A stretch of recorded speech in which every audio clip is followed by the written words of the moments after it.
하나님의 아들이 인간의 모습을 입고 오셔서 행하신 일들을 우리는 너무나 잘 알고 있잖아요.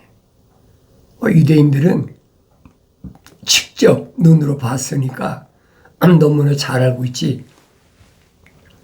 우리야 이제 책을 통해서, 성경을 통해서 하나님의 아들이 무슨 일을 하셨나, 하신 일에 대하여 성경을 통해서 알고 있잖아요.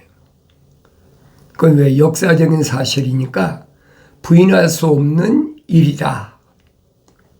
하나님의 아들이 누구에게 말씀하신 것인지 내가 분별해야 된다는 얘기예요.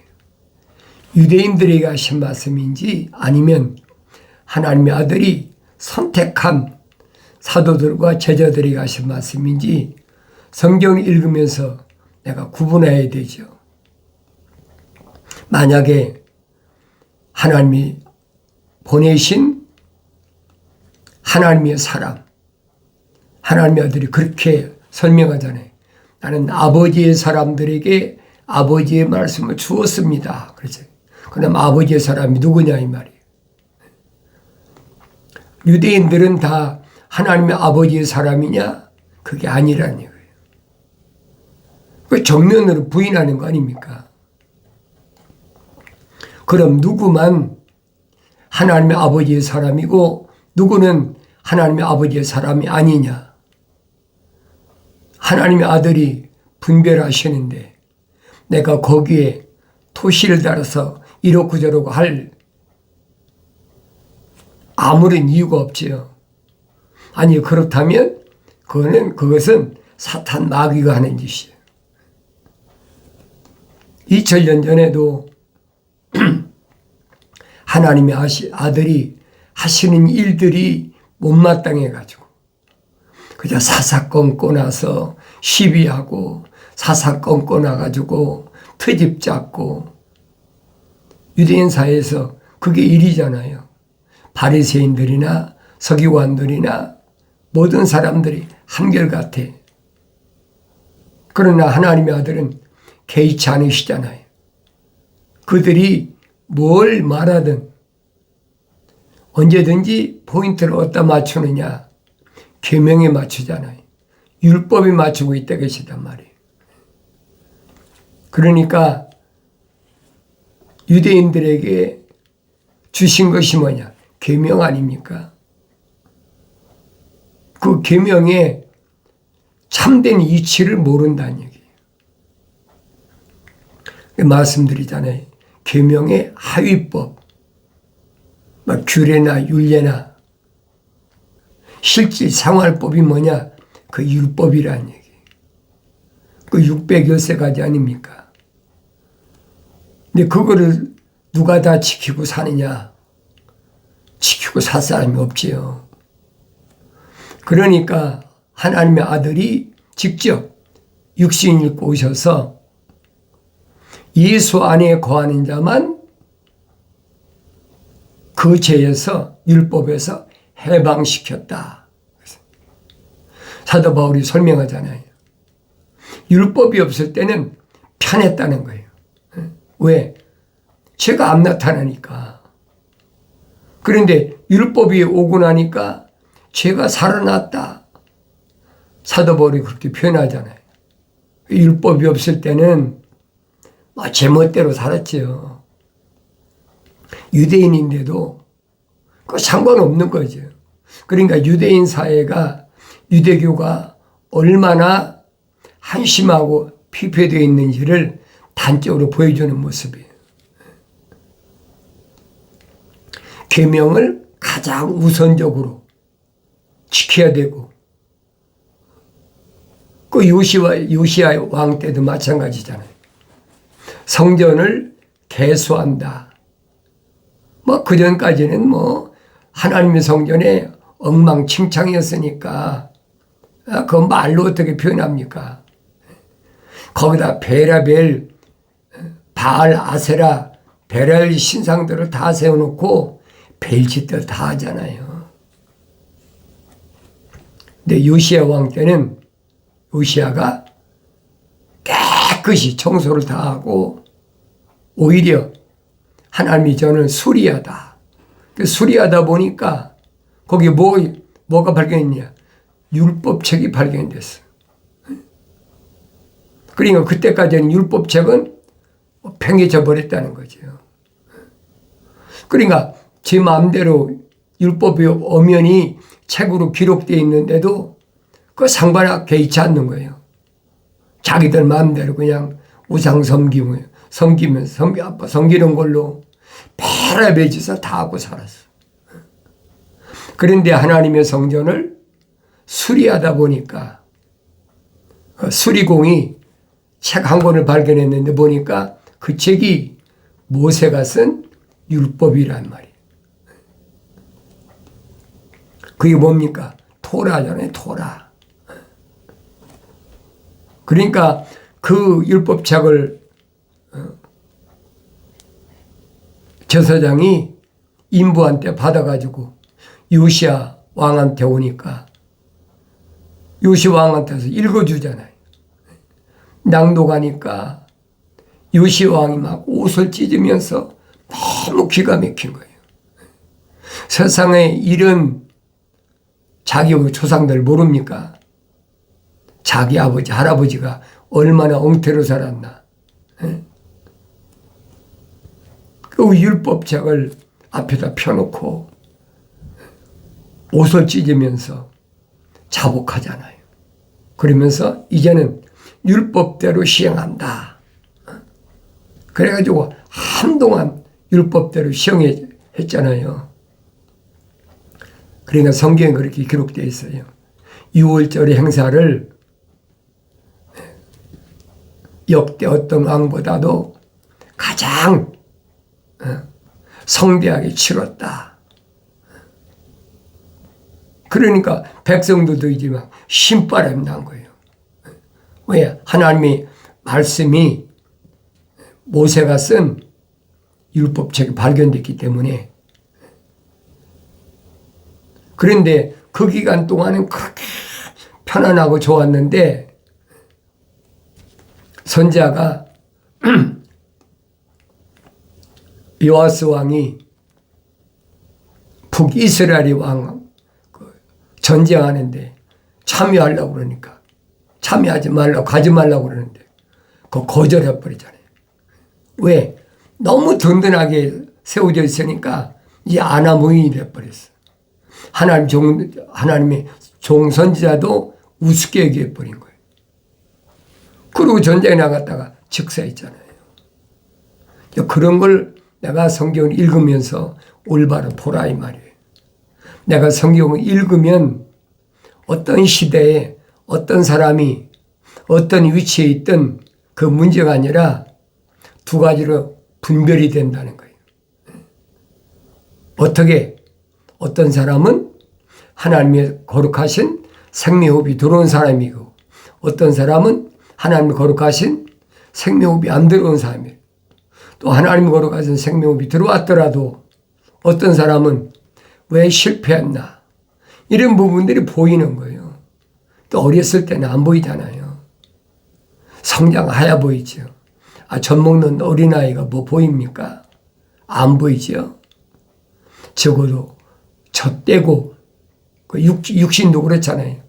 3살까지는 어머니 젖을 먹고 성장하고 그로부터는 이제 사춘기까지 성장하잖아요. 그럼 사춘기 청소년기 들어서서 하나님 말씀에 대해서 올바로 깨닫는 그래서 사도 베드로가 그러잖아요. 갓난 아기들로서 순수한 순전한 말씀에 사모하라. 그건 형상을 닮은 사람한테 얘기한 게 아니에요. 하나님의 형상을 닮은 사람이 책망받고 돌이켜서 모습을 닮아서 성령받아 완성한 사람한테 얘기하는 거예요. 성령 받지 않았는데 어떻게 갓난아기들이 됩니까? 안 되는 거지. 사도 바울이 설명하잖아요. 내가 형상만 닮았을 때는 만삭되지 못한 자와 같은 나였다. 미완성됐다는 거지요. 그러니까 나 자신을 비춰보라 이 말. 어디에? 하나님 말씀에. 그럼 나 자신이 지금 내가 어떤 위치에 와 있나 나 자신이 보이잖아요. 내가 아직도 젖 먹는 상태인가? 아니면 이제 젖되고 청소년 그런 게 접어들었나? 그러면 사도 요한이 육신의 정욕이나 안목의 정욕, 생의 자랑은 하나님을 사랑하는 마음이 없는 사람에게 있는 거니까 그거 버려버리라는 거예요. 근데 버리는 사람이 얼마나 돼? 훈계를 들은 사람은 버리지요. 그래서 하나님의 아들이 선택한 사람들을 주목하여 내가 올바로 보라는 얘기예요. 다른 게 아니에요. 하나님 말씀을 내가 직접 읽어야 된다. 왜? 하나님 명령이니까. 너희는 주의 책을 읽어라, 찾아 읽어라. 보라, 이것들은 하나도 부족한 것이나 빠진 것이 없어요. 다 자기 짝으로 되어 있다. 약속하셨잖아요. 약속과 명령으로 되어 있단 말이에요. 이는 하나님이 입이 명하셨고 하나님의 영이 모으셨다. 그것이 하나님의 말씀이요. 그게 성경이란 말이에요. 거룩한 책이라고요. 그러니까 내가 늘 입에다 달고 산다고 해도 관이 아니만큼 여러분에게 선포하는 건 뭐냐? 하나님의 말씀인 성경은 아무나 가지고도 다니고 읽기도 하고 필서도 하고 아무나 다 할 수 있죠. 돈 주고 사면 되는데 못할 사람이 어디 있습니까? 그런데 하나님의 말씀을 읽어도 필서를 해도 들어도 깨닫지 못하는 것은 어쩔 수가 없다는 거예요. 방법은 내가 책망을 받고 돌이켜야 돼. 그 방법밖에 없어요. 하나님은 누구만 책망하시느냐? 하나님은 생명의 호흡이 들어간 사람, 생명책의 그림 기록된 사람, 그 사람들 아니면 하나님은 절대 책망 안 하세요. 그러니까 성경을 읽어도 책망으로 안 되지는 거예요. 그게 안 돌아서는 거지. 어떻게 계명이 있는데, 어떻게 율법이 있는데 하나님 말씀을 듣고 책망이 안 들려집니까? 말도 안 되는 얘기지. 그러니까 그런 사람은 성경을 했잖아요. 자연인이다. 사도 바울이 설명이잖아요. 자연인은 하나님의 영의 일들을 받아들이지 않는다. 왜? 어리석다고 생각하기 때문이라는 거예요. 하나님의 형상을 닮은 사람이 책망받고 돌이켜서 약속하신 성령 받아서 모습을 닮아서 완성되는데 그게 안 된다는 거예요. 그게 안 되는 사람한테 왜 그러냐고 그건 되겠습니까? 안 되는 거예요. 그래서 오히려 조롱하는 자를 책망하면 내게 화가 온다는 거예요. 근데 그런 사람은 한두 번 하나님 말씀을 던져보고 안 믿으면 상대하지 말라는 거예요. 그게 누구든 나를 낳은 부모든 나하고 같이 세상에 태어난 형제 자매든 사도 바울이 절실히 느끼고 있잖아요. 다른 사람이 아니잖아요. 성령 받아서 완성된 사도 바울이 서신을 통해서 확실히 밝혀주고 있어요. 이 하나님의 아들이 사도들에게 하신 말씀을 우리가 기억해야 돼요.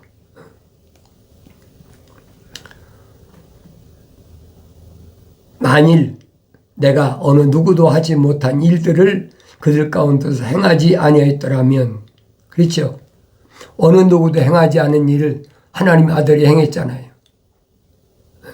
어떻게 불치병자를 고칩니까? 사도들이 말하잖아요. 갈릴리 바다에 태풍이 불어가지고 파도가 치는데 한마디로 사도들은 무서워서 주여 우리가 죽게 되었나이다라고 하니까 주님이 일어나셔서, 왜냐하면 육신 갖고 오셨으니까 피곤하거든요. 밤낮 사도들과 쉬지 않고 찾아다니면서 하나님 말씀 증거하고 하니까, 그러니까 배에 타서 잠깐 잠드신 사이에 육신이니까 잠들었죠. 풍랑 일어나서 막 배가 뒤집히려고 그러니까 선생님은 주무시니까 선생님 깨우잖아요. 풍랑으로 죽게 됐습니다. 하나님의 아들이 한마디로 파도야 잠잠하라. 그러니까 삽시간에 바람이 없어졌어. 파도가 멈춰버렸어.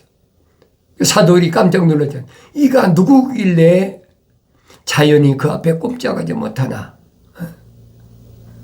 사도들은 몰랐어요. 선택받아가지고 같이 다니면서 기적도 행하시고 뭐 하는 건 봤지만은 그렇게 초자연적인 능력을 행하시는 분이 몰랐단 말이에요. 그러니까 주님이 그 말씀을 하시는 거예요. 만일 내가 어느 누구도 하지 못한 일들을 그들 가운데서 행하지 아니했더라면 그들에게는 죄가 없을 것이나 그랬죠. 아무도 행하지 못한 일을 했어요. 왜? 하나님의 아들로서 분명히 선자들이 선포했잖아요. 메시아가 오면 이런 일들을 하신다. 근데 그 일을 그대로 행하시는데도 안 믿어. 그러니까 그거 안 믿는 것 자체가 뭐 죄라니 말이에요. 자기들이 믿고 싶어갖고 제자가 되고 싶어 왔는데도 깨달지 못하잖아요. 그렇게 병을 고치고 문둥병도 고치고 불치병 아닙니까? 그랬는데 오히려 그런 병을 고친 걸 보고도 그게 안 믿어지는 거예요. 그런데 어쨌든 제자가 되겠다고 찾아왔는데 하나님의 아들이 뭐라고 선포하십니까? 살리는 것은 영이지 육은 전혀 무익하니라. 내 말이 영이요 생명이다. 그러니까 제자가 되려 왔던 사람들이 기가 막히잖아요. 조금 전까지만 해도 중풍병자가 일어나고 뭐 소경이 눈을 뜨고 안진병이 일어서고요. 그래서 제자가 되겠다고 찾아왔는데 살리는 것은 영이지 육은 전혀 무익하니라. 그거 깨닫겠습니까? 2000년 전에나 지금이나 똑같아요.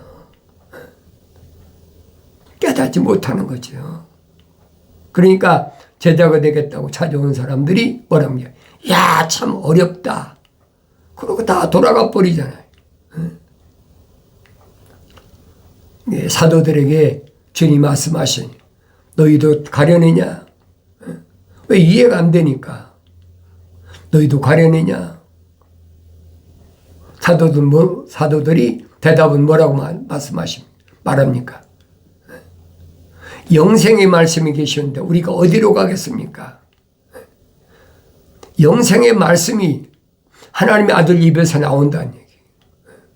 어디로 가겠느냐는 거예요. 내 말씀드리잖아요. 걸른다. 선별한다는 얘기. 체질한다. 기질한다. 성경이 여러 가지로 기록됐잖아요. 이제 그들이 그것들을 보았고 나와 내 아버지를 둘 다 미워했느니라. 자기들이 선지서를 통해서 그렇게 기록된 걸 봤으면 믿어야 되는데 안 믿어지나요? 그게 안 믿어지죠. 그게 안 믿어지는 게 당연하다는 얘기예요. 근데 여러분에게 말씀드리는 거예요. 예수는 하늘 아래 종교서 떠드는 것처럼 아무나 믿는 게 아니에요. 믿고 싶지요. 천국 간다는데 영생 한다는데 믿기 싫은 사람이 어디 있습니까? 다 믿기를 원하지요.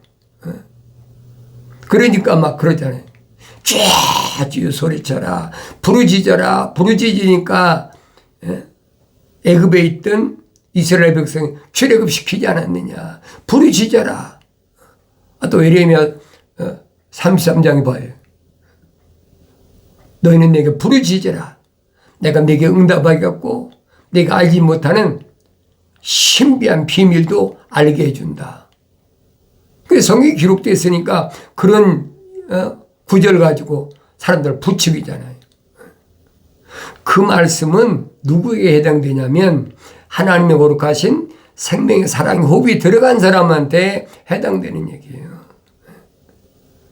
그런데 그걸 아무나 누구나 다 할 수 있는 말로 그렇게 하늘 아래 종교가 가르친단 말이에요.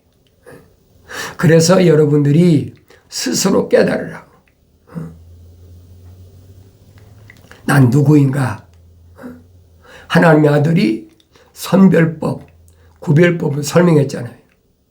뭐라고 설명했습니까? 다른 사람은 선별하기 전에 나 자신을 보라고. 하나님께로부터 나온 사람은 하나님의 말씀들을 듣느니라. 선별했잖아요. 하나님께 나온 게 뭡니까? 하나님께로부터 거룩하신 사랑의 생명 호흡이 나왔다. 후 부르셨잖아요. 그런 사람은 하나님의 말씀들을 듣느니라. 복수잖아요. 말씀들, 약속과 명령이란 말이에요. 그런데 반대로 하나님의 사랑의 호흡이 안 들어간 사람, 하나님께로부터 나오지 않은 사람들은 하나님의 말씀들을 듣지 않느니라. 정확하잖아요. 그럼 다른 사람을 비교하지 말고 나 자신을 보란 말이에요. 나는 하나님의 약속을 믿고 명령에 순종하는 사람인가? 나 자신을 돌아볼 수 있잖아요. 억지로 내가 하나님의 약속을 믿고 싶고 하나님의 명령에 순종하고 싶은데 걸리는 게 너무 많아. 벌려놓은 게 너무 많아. 그래서 못 믿겠어. 할 수 없지 어떡하겠어. 억지로 그래도 믿어야 돼. 그런다고 믿어지는 게 아니에요, 여러분. 하나님이 거룩하신 사랑의 생명호흡이 안 들어온 사람은 아무리 책망해도 벌써 책망으로 들려지는 사람이 있고 책망으로 안 들려지는 사람이 있어요. 책망으로 들려지는 사람은 사도 바울 같은 사람 아닙니까? 사오라 부릅니다. 왜 다른 사람 안 부르고 사울만 부르십니까? 그렇잖아요. 사울하고 같이 간 동료들도 있는데 동료들은 왜 안 부르시고 사울만 부르시냔 말이에요. 그러니까 내가 이런 말씀을 읽으면서 깨달아야 된다는 거예요. 하나님의 아들이 세상에 계실 때도 누구만 선택하셨느냐? 기독교 핵심 교리잖아요. 하늘 아래 종교가 아니에요. 하늘 아래 종교도 얼마든지 하나님의 이름 팔고 예수 이름 팔고 성령 이름 팔고 얼마든지 할 수 있어요. 그런데 하나님의 아들이 유대교를 개혁하셨다. 유대교를 잘못된 것을 뜯어 고쳤다니 개혁했다는 거예요. 이게 고칠 개잖아요.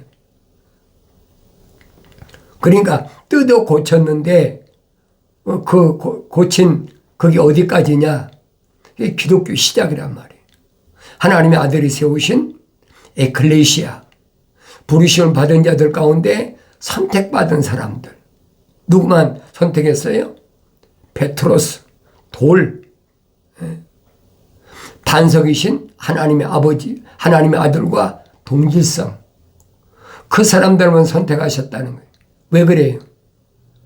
돌이야 거기다가 계명을 새길 거 아닙니까? 그러니까 부자 청년이 왔는데도 영생을 얻기를 원하니까 다른 말씀 안 하시잖아요. 계명 지켜. 그러면 돼. 부자 청년이 뭐랍니까? 내가 어렸을 때부터 계명 다 지켰습니다. 거짓말이잖아요. 어렸을 때부터 계명을 다 지켰는데 어떻게 부자 청년이 됩니까? 말도 안 되는 소리 하지. 그러니까 하나님의 아들이 하신 말씀인 거죠. 부자가 천국 가는 것은 얼마나 어렵느냐. 낙타가 바늘귀 들어가기보다 더 어렵다는 거예요. 여러분 생각해 보세요. 낙타가 어떻게 바늘귀 들어갑니까? 그 제자들이 기가 막히잖아요. 부자는 틀렸구나. 아마 하나님의 아들이 선포하신 말씀 들은 제자들 가운데 그때는 성령 받기 전이니까 야 이젠 주님께 하나님의 아들이 선택받았으니까 우리 이제 병 고치고 부자가 되고 하겠구나. 뭐 별 생각 다 했겠지요. 사람마다 생각이 다 다르니까. 그런데 하나님의 아들이 하신 말씀은 부자가 천국 가는 것은 낙타가 바늘 기대기보다 어렵다. 전혀 불가능하다는 거죠. 낙타가 바늘 기대 어떻게 들어가요? 서령 들어가는 한이 있더라도 부자는 못 들어간다는 거예요. 그 제자들이 얼마나 낙심천만하겠어요. 2000년 전에도. 그러니까 제자들이 그러면 어떻게 부자가 천국 들어오려면 어떻게 천국 가겠습니까? 하나님의 아들이서 하나님의 아버지께서는 하실 수 있다. 누굴 빗대고 하신 말씀? 욥을 빗대고 하신 말씀이에요. 욥이 회복됐잖아요. 낙타가 수천 마리, 양이 수천 마리, 소떼가 수백 마리, 자녀가 10남매. 근데 일시에 다 날아갔다가 창세기 42장 아니 욥기 42장에 보면 회복되는 그 내용이 나오잖아요. 갑절로 하나님 주셨더라. 창조주 하나님만이 하실 수 있다는 거예요. 그러니까 하나님의 아들이 하신 말씀을 기억해야 돼요. 이제 그들이 그것들을 보았고 나와 내 아버지를 둘 다 미워했느니라. 그러나 이는 그들이 자기들의 율법에 기록된 그들이 나를 까닭없이 미워하였다고 한 그 말씀 이루려 함이라. 그 선지자들이 선포된 말씀을 이루시기 위해서 한 거지 그들이 하고 싶어 한 게 아니라는 얘기예요. 얼마나 정확히 말씀하셨어요. 그러니까 선지자들이 왜 그런 말을 했느냐. 유대인들 향해서 하신 말씀이잖아요. 이방인들 향해 하신 말씀이에요. 선지자들은 다 유대인들 향해서 하신 말씀이에요. 그러니까 선지자들이 하신 말씀을 이루기 위해서 자기들이 하고 싶어 한 것이 아니다. 그렇다면 하나님 말씀은 창세기 1장부터 요한계시록 22장까지 만세전에 하나님 계획하신 것이 지금 진행 중이란 말이에요. 진행 중에 나도 포함되어 있잖아요. 여러분 안 보입니까? 하나님의 아버지께서 창조하신 그 창조의 거룩한 계획 속에 지금 진행 중에 내가 안 보인다면 뭔가가 잘못된 거지요. 그 여러분 성령 받고 성장하여 보인다고 그러잖아요. 내가 보여야 된다. 하나님의 아들이 그렇게 말씀하시는데도 내가 안 보인다면 뭐가 잘못된 것이에요. 하나님께서는 나에게 말씀하신 내 아들아, 내 말을 내 마음판에 간직하라. 기록하라는 거예요. 뭘? 계명을. 그거밖에 없어요. 그 하나님의 생명호흡이 들어간 사람은 다르지요. 그런 사람한테는 하나님께서 말씀하시잖아요. 나의 책망을 듣고 돌이키라. 보라, 내 영을 부어서 내 말들을 알게 하겠다. 약속하신 그 말씀이 지금도 유효하다는 사실을 기억하시고 책망받고 돌이키셔서 성령 받으셔서 하나님 말씀을 상고할 때마다 깨닫는 은혜가 있어지길 바랍니다.